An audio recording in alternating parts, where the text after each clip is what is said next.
These notes are for Chapter 5, Part 1, Mechanical Waves. Okay, so mechanical waves are just disturbances or vibrations in matter that carries energy from one place to another. Okay, so the important thing to note about waves is that they're not carrying material. A lot of times people get confused by that because they see like waves crashing into the shore and they're kind of bringing seaweed up on shore. Okay, but those are different kinds of waves that are happening. We're going to kind of talk more about those. But for the most part, waves aren't carrying matter. They're actually carrying energy from one place to another. Okay, so just remember, energy is just the ability to do work or to move an object. Okay, so there must be matter for these mechanical waves to move through. Okay, and we refer to the matter as a medium. So it has to have a medium to go through. So that could be a solid, it could be a liquid, it could be gas, but they do need some kind of particles or matter, this medium, in order to transfer the energy.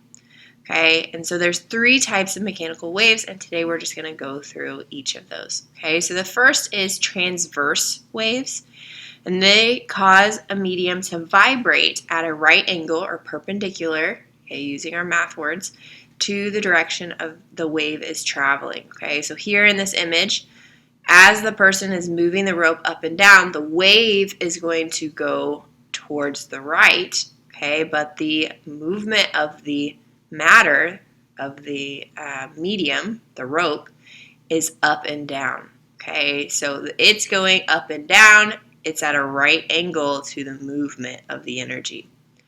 Okay, just some key terms for transverse waves. We have crests, and this is going to be at the high point of the wave. So if we look at this image here again, we have 3 crests. Okay, and here I also have labeled the crests for you just so you can have a visual of the transverse wave.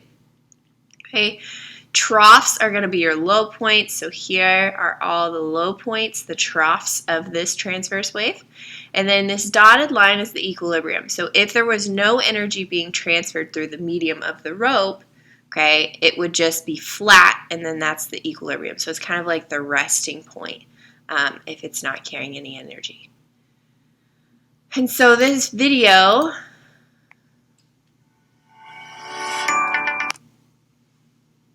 I'm just going to skip ahead. It's showing the transverse wave, okay? So they're moving the direction up and down. Well, it appears up and down to us, and the direction of the wave is towards the left, and so it is at a 90-degree angle here, so that's how we know it's a transverse wave. The second type of wave is longitudinal. Okay, so a longitudinal wave, the vibration of the medium is parallel. So parallel is like in the same direction to the direction of the wave. And so this is best shown in the video. And so as the person pushes the medium towards the direction, okay, the direction of the wave, you see the compression that's going across, okay, it's in the same direction as the wave. So the direction of the wave is this way, the compression is also that way, okay. So I was using the term compression. Compression is just when the particles of the medium are close together. So here we see a compression, okay, and then rarefaction is when the medium particles are spread out. So here you'll notice that the springs, like the lines of the spring, are more spread out than even like this area, okay? So here we have the compression and the rarefaction. Okay, so some examples of longitudinal waves are things like a spring. So here we have a spring. Also, we see it with P waves, which is a type of earthquake that we can experience here on Earth. Okay, so here again is just a diagram of a compression and a rarefaction. Okay, and once again it's going parallel. Okay, here they say direction of propagation. That just means the direction of the wave. And the motion particle's motion is going in the same direction. The last type of wave that we have is surface waves. And so these are waves that travel along a surface that separate two media. So it is a combination of both a transverse, so remember that's where it's going up and down, and a longitudinal where it's going this way, okay, the same direction as the wave. So for example, an ocean wave, it's actually traveling along the surface between two different mediums, okay, or media. It's traveling along water and air.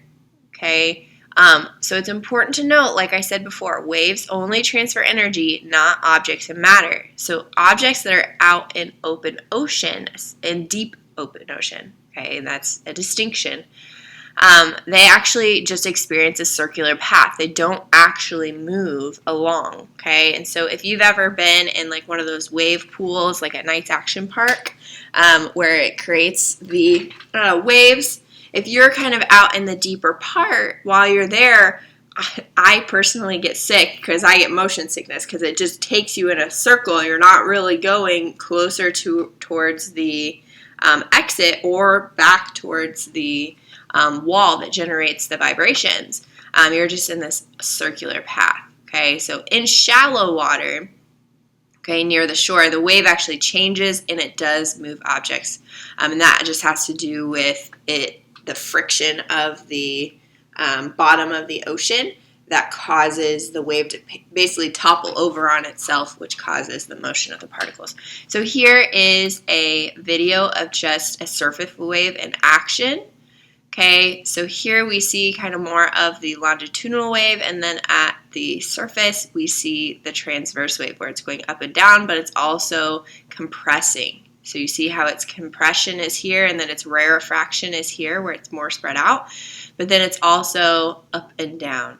Okay, and so we see this yellow dot at the surface. If this was like a boat, it's not moving in any one direction.